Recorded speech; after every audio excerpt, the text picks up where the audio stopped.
नमस्कार।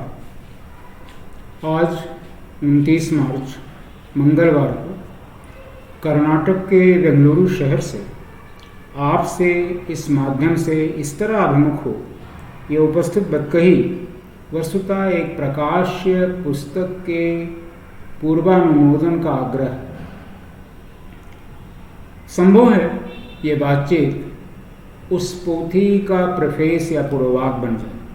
मैं स्पष्ट कर दूं कि मैं न तो साहित्य का विद्यार्थी कभी रहा हूं, न काव्य और साहित्य की अन्यान्य विधाओं के गुण धर्म शिल्प दर्शन से मेरी अभिज्ञा हो पाई। कवि कर्म तो मेरे लिए दूर की कौड़ी है। तथापि कुछ ऐसा हुआ कि वात्सल्य की गहन अनुभूति गहन प्रतीति मुझसे कुछ तुकबंदियां कराई। इन्हीं तुकबंदियों तुकांतिकाओं क्षणिकाओं के संकलन का लोभ मन में जगा तो उचित लगा कि आप भावक महाशय वर्ग के सम्मुख पहले इसे प्रस्तुत कर दूं और तब इसके प्रकाशन की चिंता करूं। यदि यह प्रकाशन कभी संभव हुआ तो इस पोथी को मैं मीठी नामा नाम देना चाहूंगा। इस संदर्भ में नामा शब्द का निहिताशय जीवनी न होकर संबद्ध विलेख किया जाना ही समीचीन। बिल्कुल वैसे ही जैसे रजिस्टर्ड सेल डीड अथवा बैनामा का हिंदी रूपांतरण विक्रय विलेख किया जाता है। मीठी 18 माह की एक नन्ही सी बच्ची मेरी पोती है। वो इन तुकांतिकाओं की रचनास्पद भी है, प्रेरणा। इस स्क्रीन के पार्श्व में उसकी आज की छवि उभर रही है। मैं उसके लिए आप महाशय के आशीष की अपेक्षा करूंगा। लोक में मेरी विनम्र पहचान सुशील कुमार शुक्ल नाम से। 69 वर्ष आयु है मेरी। मैं पेशे से किसान, कर्म से अध्यापक और चेतस से प्राय अधिकांश पात्र अनुज सृष्टि के लिए माता पिता के द्वैधी भाव से वशीकृत अति सामान्य सा मनुष्य। मानुष शब्द के निर्वचन में मां धन दुस विच्छेद से ये संकेत लिया जाना स्वाभाविक है कि इकाई द्वारा स्व को दूषित होने से बचा ले जाना या बचा ले जाने का यत्न कर लेना ही मानुष भाव। ये यत्न असिधार व्रत ही है। तलवार की धार पर चलने जैसा दुस्साध्य। इस यत्न में तलवे कई कई बार लहूलुहान हो सकते हैं। आखिर तलवार की धार पर चलना आसान तो कतई नहीं है।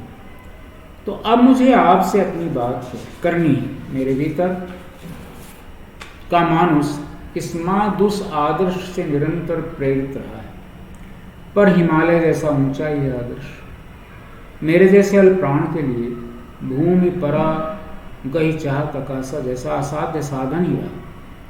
फिर भी ये कहूंगा कि साधना प्रयत्न ने किंचित संस्कार अवश्य किया और ये हो सका है भीतर के मानुष मन को पूरी तरह गंवार रखकर। गंवार यानी वो साधारण जीव सत्व जिसे अपने कपड़ों को सलवटों से बचा सकने और रिश्तों को कोरी औपचारिकता से सहज रखने निभा सकने की कला कभी ना आई हो। इस गंवार मन की यत्ता तब पिघलने लगती रही है जब सामने कोई विपन्न कृषि मजदूर, कोई अबोध विद्यार्थी, संतति परंपरा का कोई सत्व आर्त भाव से आ उपस्थित हुआ। तब चित्त के भीतर बैठा गंवार खितिहर, जमीनी अध्यापक, भावाकुल पिता उसके पालन संस्कार मान रक्षण की राहें तलाशने लगता रहा है। गो मैं ये मानता हूं कि इस तलाश की निश्चित सीमाएं हमेशा कड़ी नहीं, पर अंगुली थाम रास्ता पकड़ाने आत्मदान कर उपस्थित को सहेज देने का यत्न सद ही जाता रहा। ये मुझ पर नियति की अनुकूलता रही। जहां असफलताएं हाथ लगी वहां भी प्रयत्न न करने विमुख होकर बरतने का क्लेश मन में कभी न रहा। इस विफल प्रयत्न की स्थिति को प्रारब्ध भोग मान मैंने माथा झुका लिया। पुनः गंवार शब्द का जो अर्थबोध मुझे हो पाया है उस पर आपसे विमर्श करना चाहूंगा। ग्राम शब्द मूलतः समूहवाची है। तो खाना बदोश आखेटक मनुष्यों ने जब पहला अस्थायी पड़ाव डाला होगा तो गांव अस्तित्व में आए होंगे। इन गांवों समूहों की रहने में सह अस्तित्व की प्रकृति ही गंवार होने की पहचान है। तो जो आत्मदान के लिए तत्पर है, सह अस्तित्ववादी है, केवल वही है जो गंवार होने की शर्त पूरी करता है। पर इस शर्त का निभा पाना भी थोड़ा कठिन अवश्य है। घर या शाला इसी गांव या समूह की इकाई ही तो है। शाला में रहने की तमीज का होना, घर बारी हो पाना, शालेय होना, खानदानी होना, कुलीन होना एक खास तरह की प्रकृति है। तो शील शब्द की निष्पत्ति का भी शालेय होने से गहरा नाता है। शीलवान शीलवती केवल वे जो शालेय अथवा शालीन है, जिन्हें घर और घर से उपजे संबंध में रहने, जीने, निभाने, निभा पाने की तमीज आती है। कदाचित न निभ सके तो करीने से अलग होना आता है। कुछ इस तरह कि आगे आंखें मिलें तो नजर झुकानी न पड़े। पर यह सब होता ऋणानुबंध से ही है। इसमें किसी इकाई को दोष देना सर्वथा अनुचित ही कहा जाए। इतनी अपेक्षाएं सनातन शास्त्र ने, सनातन रीति ने गृही से रखी हैं। और यही कारण है कि सनातन संस्कृत का विश्वकोश कहता है कि मां के आश्रय से जिस तरह सारे जीव जगत में जीते हैं, बिल्कुल ठीक उसी तरह गृहस्थ के आश्रय से सारे आश्रमी जीवित रहते हैं। यथा मातरि समाश्रित वर्तन्त सर्वजंतवा तथा गृहस्थ माश्रित वर्तन्ते सर्वाश्रमी। और इसीलिए गृहस्थाश्रमी सबसे जेठा है। तस्मात् ज्येष्ठा गृहस्थाश्रमी। अक्सर मुझे लगता रहा है, मेरे वर्ग के लोगों को लगता रहा है कि अध्यापक धर्म और कृषिकर्म दोनों ही साधारण मनुष्य की समझ को किंचित विशद करते हैं, उसके कैनवस को बड़ा करते हैं। ऋग्वेद में राष्ट्रदेह में सिर के बालों में शिखा की तरह प्रतिष्ठ जिस सत्व की तलाश चाहिए थी, केशो न शीर्षा निस से श्री शिखा, ऐसा तो नहीं कि वो सत्व यही खेतिहर अध्यापक, यही पोषक पिता रहा हो। खेतिहर होने से जमीनी सच की पहचान करना, उसे परख लेना इस वर्ग के सत्व के लिए आसान है, क्योंकि उसे जड़ की सहज पहचान होती है। वो बीज के प्रवहन से फसल के पोषण, संग्रह, संस्कार और विभाग तक की नित्य यात्रा करता हुआ अपनी चेतना को संस्कृत करता जाता है। और आर्त के लिए आत्मदान करने की रीत नीति से वो अध्यापक, आचार्यबन, साधक को, शैक्ष को अनुभव और ज्ञान वैसे ही बांट पाता है जैसे दुग्धा गऊ बछड़े के मुंह से अपना थन लगा करके उसे तृप्त करते। सामवेद के मंत्रकार ने इसी को वत्सो गावा नो धेनवा न्याय कहा। तो वेद सनातनता की आंख है। वेद ने अध्यापक को अपने महत ज्ञान गर्भ में लोक को धारण करने वाली माता का, आचार्य को पोषक पिता बताया। तो इस अध्यापक आचार्य में माता पिता सत्व का एक साथ घटित होना वेदों को अभिमत है। अब मानना यह भी होगा कि पेशे की प्रकृति से व्यक्ति के चित्त की निर्मित भी होती है और उसका संस्कार भी होता है। यह आम सा सच है। इस स्थापना के अपवाद निश्चित ही बहुत बड़े और रेखांकनीय हैं। राजन वर्गीय विदेह देह के राजस बंध से अतीत है और धर्मव्याग क्रूर कर्मा मानसिक क्रेता होकर भी परिवेश के तमस से कर्दम से अलिप्त। यहां दृष्टि सर्वथा अभ्युत्थान पर केंद्रित करनी होगी, अस्खलन पर नहीं। तो सनातन गृह की नजर इस विदेह और धर्मव्यात भावादर्श पर जब टिकती है तो ये सामान्य भी विशेष होने का प्रयत्न करने लगता है। कुछ कदम ही सही, ये प्रयत्न उसे आगे अवश्य ले जाता है, पर वो विशेष हो न हो, विशेष हो भी तो उसकी गृहस्थी सफल होगी इसकी गारंटी तो कतई नहीं। ऐसे विशेष होते हुए गृह के घर चित्त भावित और भावना चालित होते हैं। ये घर किसी सोची समझी रीति नीति से नहीं चलते, प्रायः नहीं चलते। गृह चित्त में मातृ सत्ता का आरोपण उसे प्रेरित करता है कि वो संतान परंपरा के लिए, समागत के लिए, आर्त के लिए, परिवेश के लिए कभी चुपचाप कभी मुखर हो आत्मदान का ककारा पढ़ने पढ़ाने लगे। ऐसी गृहस्थियां आदर्श के सपनों का अनुधावन करती हैं। इन्हें चला ले जाने में जोखिम हजार हैं। ठेस लगने, चूक जाने, गंवा देने के बहुतेरे पड़ाव इम्तिहान लेने लगते हैं। ऐसा भी हो सकता है कि दामन में सिफर ही बच पाए। ऐसे पल भी प्रश्नबंध सम्मुख उपस्थित हो सकते हैं जब ऐसे गृह की संतान परंपरा सवाल करने लगे, कितना आदर्श दिया, क्या दिया, क्या पाया, क्या मिला। तब कठिन हो जाता है ये समझ पाना कि साफ सुथरी रहने में, आदर्श पर नजर रखने में प्रायः खोना होता है, पाना नहीं।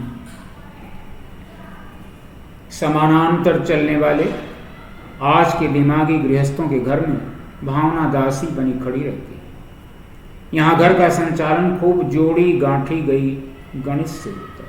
क्षमा करेंगे जब मैंने आज कहा तो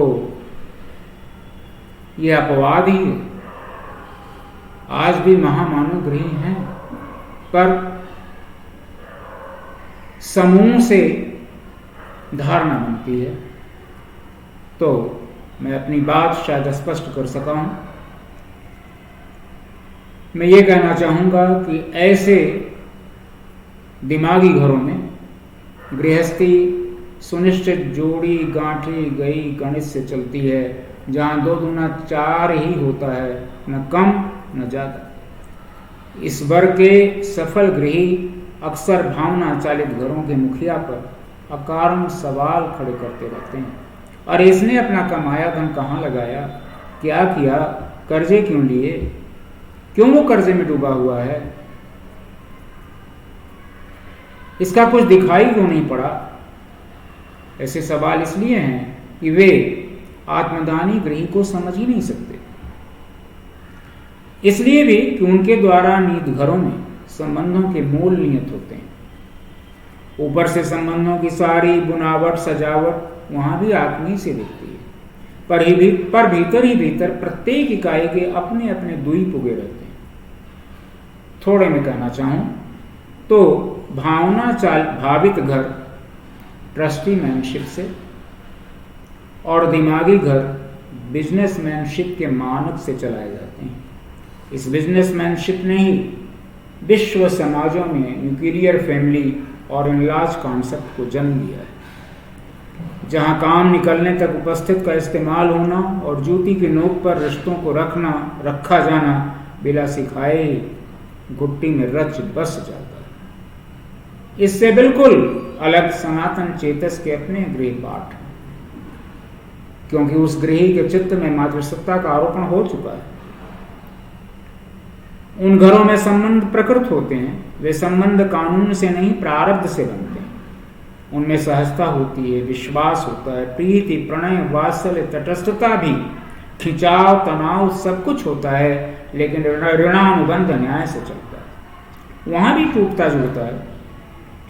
शायद इसीलिए भारत में तलाक का आंकड़ा केवल 1% है। हर टूटन में जुड़ाव तलाश लिया जाता है।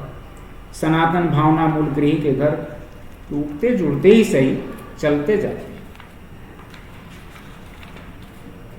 उनमें दरारें आती हैं, पर इकाई को दोष न देकर उसे प्रारब्ध की खींची दुर्लंघ रेखा मान संतोष कर जो बच पाता है उसे सहेज लेने की ममता घाव को भरती रहती है, भर देती है।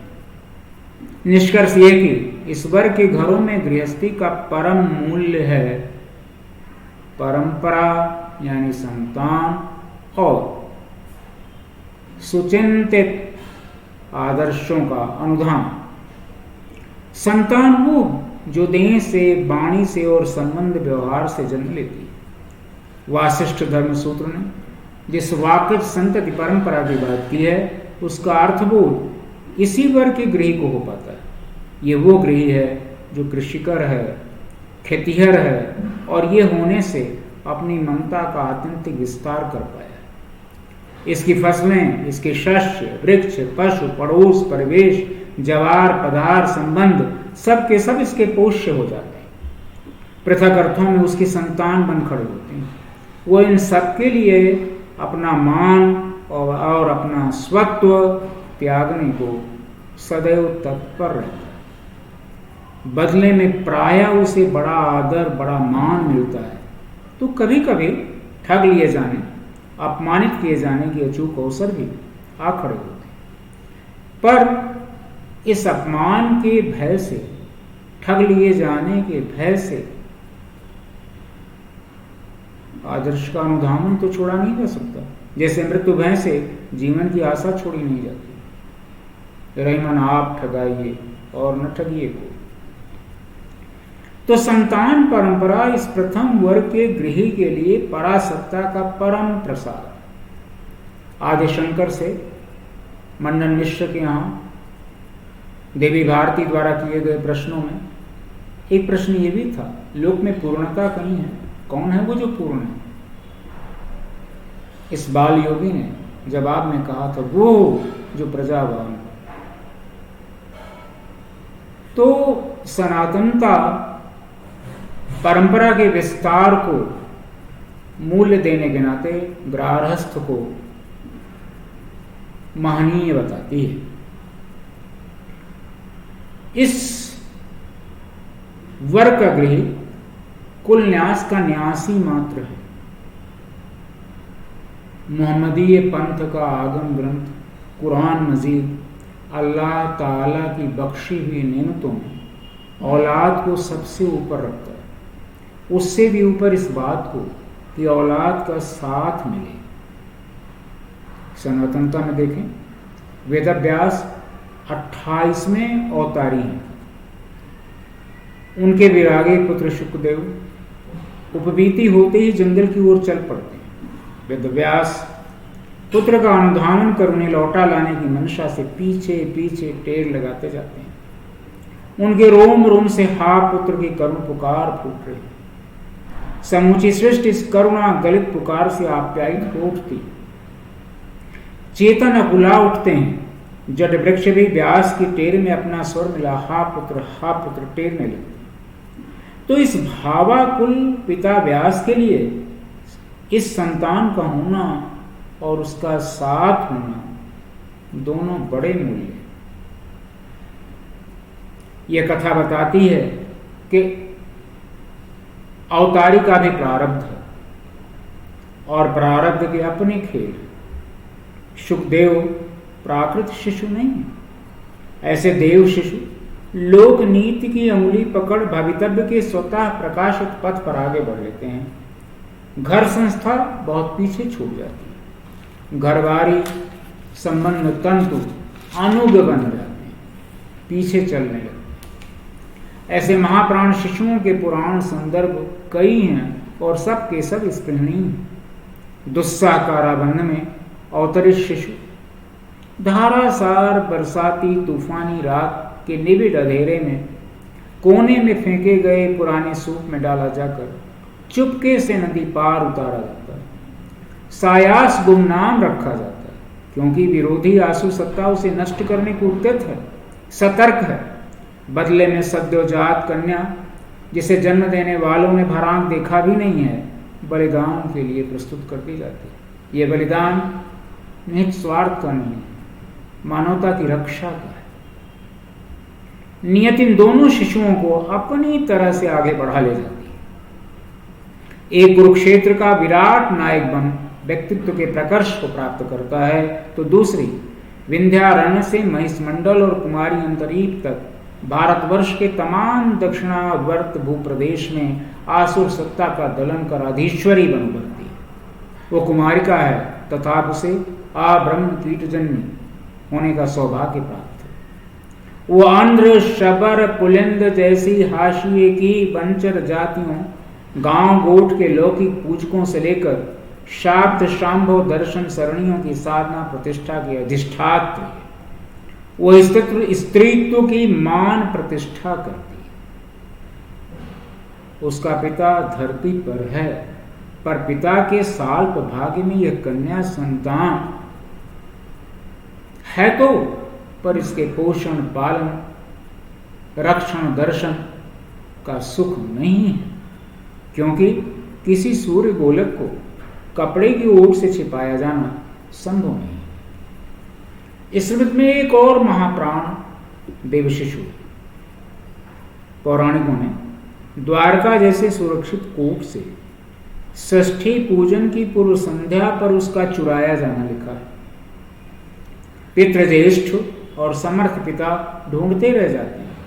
अपहर्ता शत्रु के घर में उसे पिता मान वो पलता बढ़ता और अंततः समर्थ युवा के रूप में खड़ा होता है।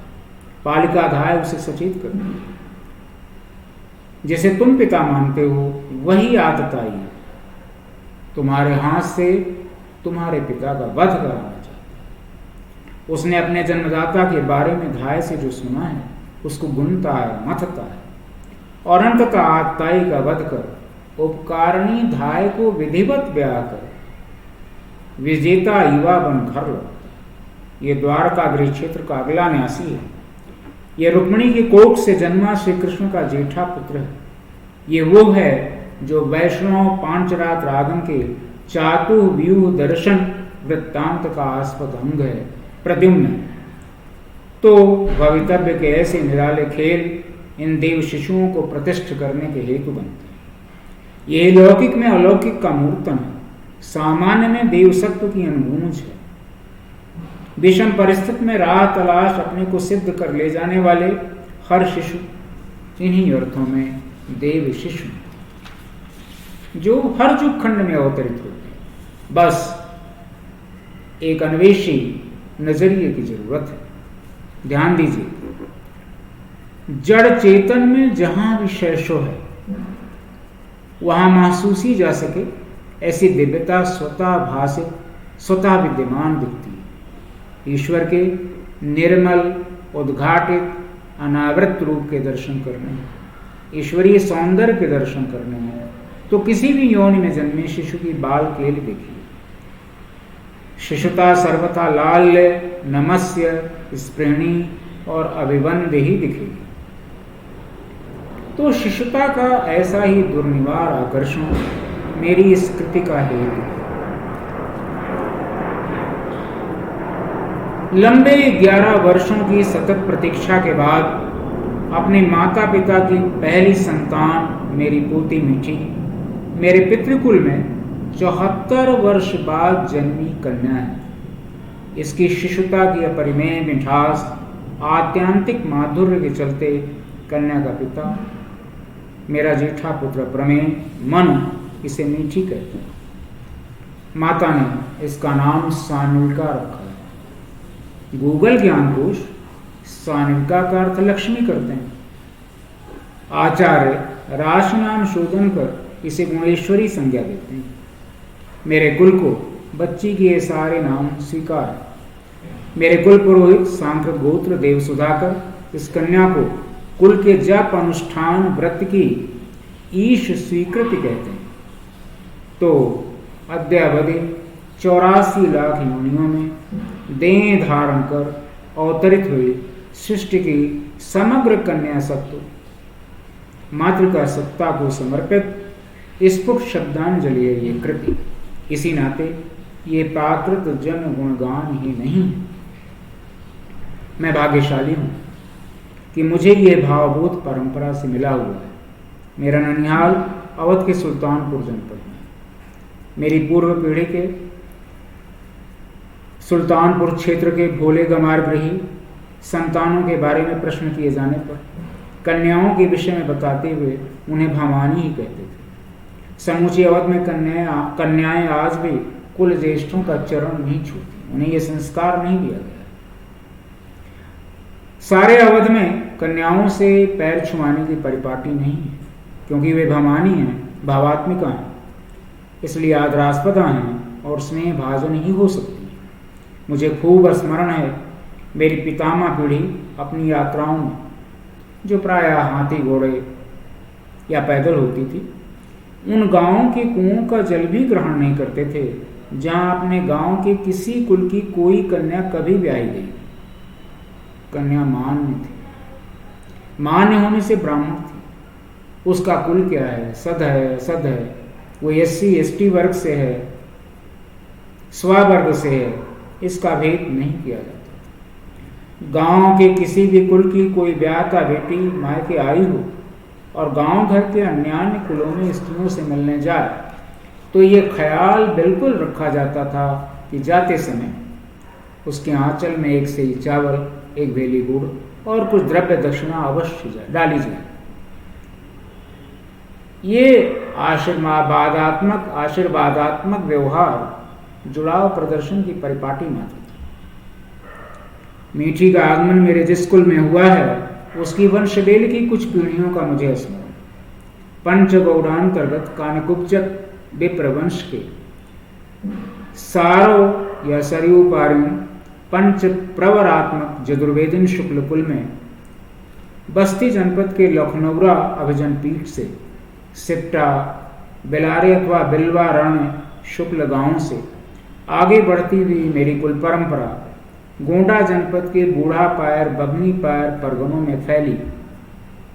कारस्कर जाट जाति से नौ मुस्लिम हुए 57वीं क्रांति के शहीद राजाश्र बख्श के तालुके के इस्मैला फिरोज गांव में 8 आने की काश्त का पट्टा पाकर आबाद हुई थी और ये समय था 1850 के इर्द गिर्द। कभी राजा अशरफ बख्श ने शेष 8 आने हिस्से पर पहले ही अयोध्या बेलर घाट के क्षत्रिय कुल से धर्म परिवर्तन कर दरबदर हुए ठाकुर गुमान सिंह को काश्तकारी पट्टा दे रखा था। बेलाड़ी शुक्ल से आए 2 भाइयों रघुबर और दर्शन शुक्ल पर अशरफ बख्श ने यह उपकार इस नाते किया क्योंकि इन शुक्ल बंधुओं के पूर्व पीढ़ी के बाबा ईश्वरी प्रसाद शुक्ल 1845-50 के बीच कभी बस्ती की छावनी बाजार में क्षेत्र के अन्य 250 नौजवानों के साथ अंग्रेज प्रभुओं द्वारा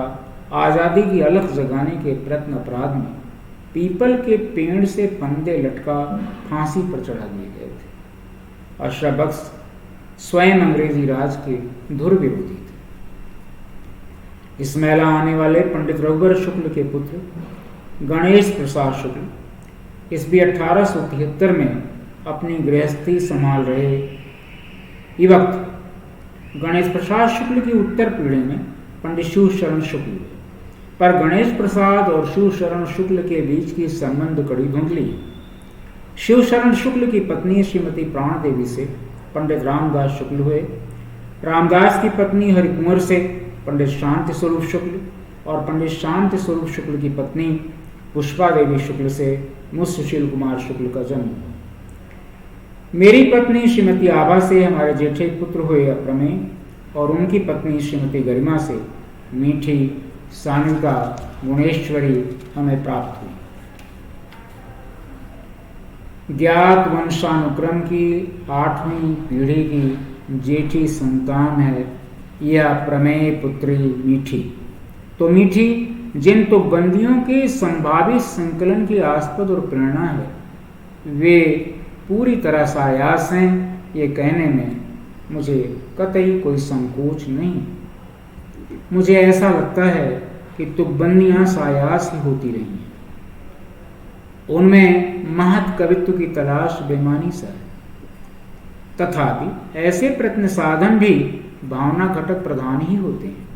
कविता किसी भी दर्जे की हो भावना की ही मुखापेक्षी होती है, क्योंकि कविता को दिमाग से सिरजा नहीं जा सकता। दिमागियों के लिए गणित और विज्ञान का बृहदाकाश उपलब्ध है। बेचारी कविता यदि कमजोर कलम से भी जन्मी है तो भाव मर्म के किंचित तंतु ही उसकी प्राणशिरा बनते हैं। पुनश्च ये समग्र भूमा सृष्टि देव काव्य ही है। पश्य देवस्य काव्यम न जीर्यत न मम। तो अल्प प्राण कभी भी देव काव्य की ही इकाई हुआ। ऐसे में अक्सर ये महसूस होता रहता है कि समग्र भवचक्र में प्रारब्धवश काठ के पुतले जैसे संज्ञाहीन कोटि कोटि मेरे जैसे जीव वस्तुतः मोह महानद में देह तरी का आश्रय पा तैरते ही चले जा रहे हैं। उन्हें न तो मंजिल का आभास है न निश्चय। एक अदृश्य खेवैया है जो महाकवि है, उसके हाथ में पतवार है और एक परा महाकाव्य निरंतर लिखा जा रहा है, दोहराया जा रहा है। ये वही महाकाव्य है जिसके लिए वैदिक ऋषि कहता न जीर्यत न मम। तो इस मोह महानद के भी दो किनारे हैं, राग और विराग। मोह जडता मुग्धता मूर्खता का ही अन्य नाम है। इसी से उपजा गहरा खिंचाव राग है, गहरा आकर्षण, गहरी अपेक्षा। पर राग और विराग भी तो आद्याचित शक्ति के ही लीला विलास है। यह आद्या अर्थाभास प्रकाशनी क्रिया शक्ति सदचिद आनंद स्वरूपनी है। यही महाकाव्य में भाव मर्म का हेतु भी बनती है। मोह महानद में राग का तटीय क्षेत्र बहुत खतरनाक है। यहाँ छिछले दिखते पानी में अधूरी वासनाओं के गहरे कुंड, अपेक्षाओं के घने आवर्त भरे पड़े। इस किनारे आते आते नाव उलट पुलट होने लगती है। ऐसे में जो छटपटाहट शब्दबन फूट पड़ती है, स्फुटित हो लेती है, वो लौकिक कविता है। राग और अपेक्षा इस संसारी कविता के माता पिता हैं और विराग का तट परम प्रशांत है, निरापद है। समतटीय प्रांतर के शांत निर्मल निर्वेद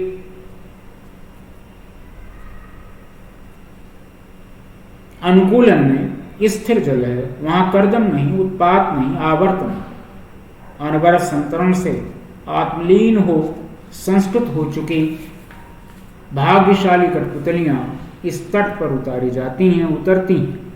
यहाँ की प्राण वायु में ऊर्ध्वक राग की सुरभि उपस्थित हुए सत्व को सहज आप्यायित करती है। और तब जो कविता फूटती है उसमें भक्ति है, आत्मार्पण है, दास्य है, सख्य, वात्सल्य अथवा अहम ब्रह्मास्म बोध के आराधना तंतु लोकातीत से तद्रूप हो जाने का प्रत्यय उपस्थित कर देते हैं। महामोहनद के निर्वेद भावित विराग कुल का यह रहस्य अनूठा है। यहाँ ये ध्यातव्य है कि प्रारब्ध बंध का भोग्य मल क्लेश पात्र जीव को वैसे ही प्राप्त कर लेता है जैसे गायों के झुंड में बछड़ा अपनी मां का थन। तो ये मल लिप्ति भी सुनियत है, इसका वारण असंभव सा है। इन्हीं में कुछ ऐसे पशु यानी पाशबद्ध जीव भी हैं जिनके माई और कार्म मल पाश पहले से ही शीर्ण हो चुके हैं, टूटने के काफी करीब हैं। महामोहनद में तिरते घिसते पूर्व भाव के संस्कार उनकी चेतना का परिष्करण करते जाते हैं। वे विराग तट पर पहुंचते न पहुंचते परासत्ता के महानंद प्रसार का लाभ पा लेते हैं। पर पाशबद्ध और शीर्ण प्राय पाशबंध युक्त पशुओं के ऊपर एक तीसरी कोटि भी है। यहाँ ठहरे हुए सत्व अपने पाशबंध से मुक्त प्राय तो हैं, पर बंध भोग का कुछ अंश शेष रहने से उन्हें जड़ भरत की तरह नीचे आना ही पड़ता है। वे कछुए की तरह इंद्रिय चेष्टा को मन में न्यस्त कर देह तरी के आश्रय से बिला किसी छटपटाहट, बिला किसी मूर्छना के अपने गंतव्य आनंद सिंधु तक पहुंच संचित साल्प प्रारब्ध की निर्जरा कर लेते हैं। उनका अस्तित्व बोध छिन्न हो जाता है, वे चिदानंद तद्रूप हो उठते हैं। और यही दशा गूंगे के गुड़ का न्याय है। यह शब्द से अतीत है, यह अनाहत अथवा प्रणवबोध है, तथा इससे इतर शब्द अर्थ की जैसी प्रतीत संसारी सत्य को होती है, वो प्रतीत भी परासत्ता का माय्य विलास है। यही वजह है कि स्फुट स्वर का गौरव प्रतिष्ठित है। अकारा सर्ववर्णानाम प्रकाशका परमेश्वर, तो स्वर सत्ता परासत्ता ही है और अक्षर ब्रह्म की धारणा के हेतु भी है। वैयाकरणिकों का स्फोटवाद दर्शन इसी चेतना का विकास है। स्फोटवाद वर्ण की पृथक सत्ता को महत्व देते हुए ये स्वीकार करता है कि स्फुट वर्ण संयोजित हो शब्द रूप में जब निश्चित अर्थाभास का कारण बनता है, तो यही स्फुटित नाद सृष्टि का कारण तत्व भी बन जाता है। वागार्था व्यू संपृक्तो वागर्थ प्रतिपत्ति। तो साल्प स्वर तरंगे जब स्फुटित हो, संप्रेष्य हो, विचार माध्यम बन नाना नाम रूपों नाना अनुशासनों में घटित हो, सार्थक हो उठती हैं, तो साहित्य की सृष्टि होती है। साहित्य वो है जो स्फुटित स्वरबोध युक्त और हित भावनाएं सृष्ट हो। साहित्य के एवंविध नाना अनुशासनों में कविता सबसे मंजू पाठ है। जहां कहा कम जाता है, संप्रेषित अधिक होता है। यही लौकिक काव्य की भी भूमा शक्ति है। इसीलिए ब्रह्म सत्ता कवि है और सृष्टि काव्य है। कवि मनीषी परिभू स्वयं। प्रकर संदर्भ में यह कहना चाहूंगा कि लौकिक काव्य में निहित भूमा शक्ति तमाम पशुओं की भी सहायक है। इस वर्ग में मेरे जैसे अल्प प्राण भी गिन लिए जाते हैं। महामाया ने मेरे कुल में अपने अंशावतरण से हमें सनात किया। वे पौत्री बन उतरी तो शुभेच्छु संबंधी हर्षित हो उठे। ज्याज बांधवों ने सहज प्रसन्नता जताई। उदार मना ग्राम ललनाओं ने जन्मोत्सव छठी बरही पूजनोत्सव में स्वप्रेरित नाच गान किया, मिठाइयां बांटी।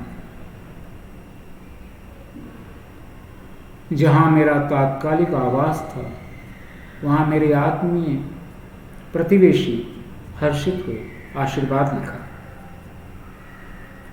पर यह वो समय था जब भगवती की वाम भ्रिकुटी वक्र हो महामारी का विनाश पर्व रच रही थी। कोविड ने देह को, चित्त को, मनस को बुरी तरह अतिक्रांत कर रखा था। कोविड-19 की पहली लहर का यह विषम पड़ाव था। बहुत कुछ असूझ अबूझ हो चुका था। स्वयं स्वीकृत कारावास हो गया था, गृहवास। प्राय 2 वर्ष घर की देहरी न लांगी। घर में ही 2-2 घंटे टहलने का नियम साथ शरीर को संभाला, पर जब खुली राह पर कदम पड़े तो ऐसा लगा मानो पैरों को चलना ही बिसर गया। घर में नियमित उपस्थित हो सकने वाले गृहकार्य सहायक, नित्य सेवा देने वाले लोग विलंब गए अथवा विलमा दिए गए। दिलो दिमाग सबसे पहले कोरोनाग्रस्त हुआ। इस अपूर्व संत्रास में चित्त द्वीप में गहरे तूफान, गहरी हलचलें मची रही। संवेदनाएं कुंद होती चली गई। ठीक पड़ोस के एक युवा चिकित्सक 2 हफ्ते के उपचार की छोटी अवधि बीतते न बीतते कोरोना के ग्रास बन गए। आत्मीय स्वजन पर पक्ष बन गए। 1.5 साल की नन्ही सी बच्ची पिता की राह देखते देखते बावली हो गई। मृतक के पिता ने विधवा बहू के साथ पोती को बेदखल कर ननिहाल भेज घर पर ताले जड़ दिए। संबंध मूल्य दलित लुंठित हुआ, संपत्ति मूल्यवान हो गई। ये सब आंखों के सामने घटित होता चला गया। प्रारब्ध भोग के विश्वास से खुद को संभाल पाना कठिन लगने लगा। मेरे एक मित्र ने, जो अरविंद दर्शन के अध्येता हैं, मुझे ढांढस बंधाते हुए कहा, अपनी आस्था बुद्धि से उभरिए।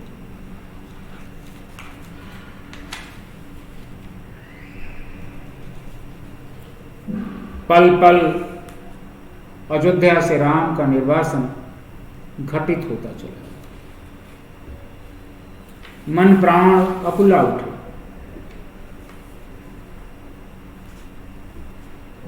इसी बीच हम पति पत्नी एक साथ महामारी की चपेट में आ गए। जेठा पुत्र रोकने पर भी परिचर्या करने आकर संक्रमित हुआ। मेरी पुत्री कल्प मेरे बड़े साड़ू की डॉक्टर बेटी बॉम्बे से चलकर आ गई। सोसाइटी का युवा सुपरवाइजर दवा पथ्य जुटाता। सहृदय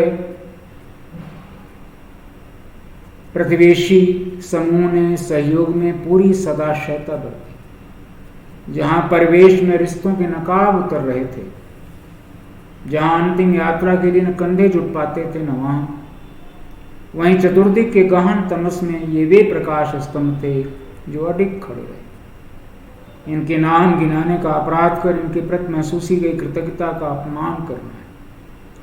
सुन सुतोई उरिन मैना। ऐसे गहन निबिड़ में आकाश गंगा के तारिका संकुल से उंगली छुड़ा एक नन्ही तारिका मेरे आंगन में जेठे पुत्र की कन्या बन उतर चुकी थी। काया से छूटती प्राणवायु का ये फिर से लौटना था। प्रभु के प्रति कृतज्ञता से मन प्राण के रंध्र भरने लगे। कोविड संक्रमण भय से स्थान की दूरियां बढ़ती जाती रहीं, तो इस बच्चे का पल छिन बढ़ते जाना आभासी माध्यम से आंख का विषय बन सका।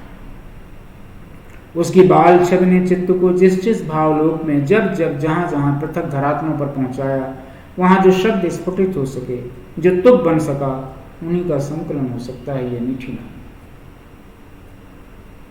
मैंने इस पूर्ववाक का उपसंहार करते हुए इस शब्दांजलि को इस कालखंड में जन्मी समस्त मातृका सत्ता, समस्त कन्या शिशु मंडल को समर्पित किया है। इसके पीछे कहीं मेरा मंतव्य नारीवादी होना, इज्म के स्तर पर फेमिनिस्ट होना नहीं। मैंने अल्पायु में पिता खोया था। मेरी माँ ने जिस तरह अपनी विषम परिस्थितियों में मेरा पालन प्रतिपालन किया है, मुझे स्त्री सत्व के प्रति सहज मान है। मुझे हमेशा बंगाली भद्रलोक में व्यवहारिक संबंध में आने वाली स्त्रियों को भाभी माँ, बेटी माँ, बहू माँ, दीदी माँ कहने का व्यवहार जचता है। हमारे पुराण का तो कहते हैं माता, मातुलानी, मातृशुषा, पितृशुषा, गुरुपत्नी, शिष्य पत्नी, पुत्र पत्नी, भगिनी, कन्या, सर्वे मातृ पर्याय। ये सब माता शब्द के ही पर्याय हैं। तो तुमकारम नैवंग स्पर्शम नैयोच्छिष्ट दात्मा, इनको तुम कह करके बुलाने का अधिकार नहीं है। अपना जूठा कुछ भी इनके हाथ में देने का अधिकार नहीं है। इन्हें स्पर्श किए जाने की एक मर्यादा है। इतनी चिंता, इतनी तमीज जिस सनातन पंथ को है, उसका संबल पाकर के मैं इस नन्हे देवदूत को प्रमाण मानकर समग्र मातृका सत्ता के प्रति पुनः पुनः नतमस्तक हूं और आपको नमन करके इस बाल पोथी बाल शब्द का अर्थाभास लघुता, मोह, मूढ़ता जैसा भी है, तो इस आयु में मैं जो इस बाल पोथी का प्रकाशन चाहता हूँ, उसके लिए आपके अनुमोदन की तलाश मुझे है। पुनः पुनः नमस्कार।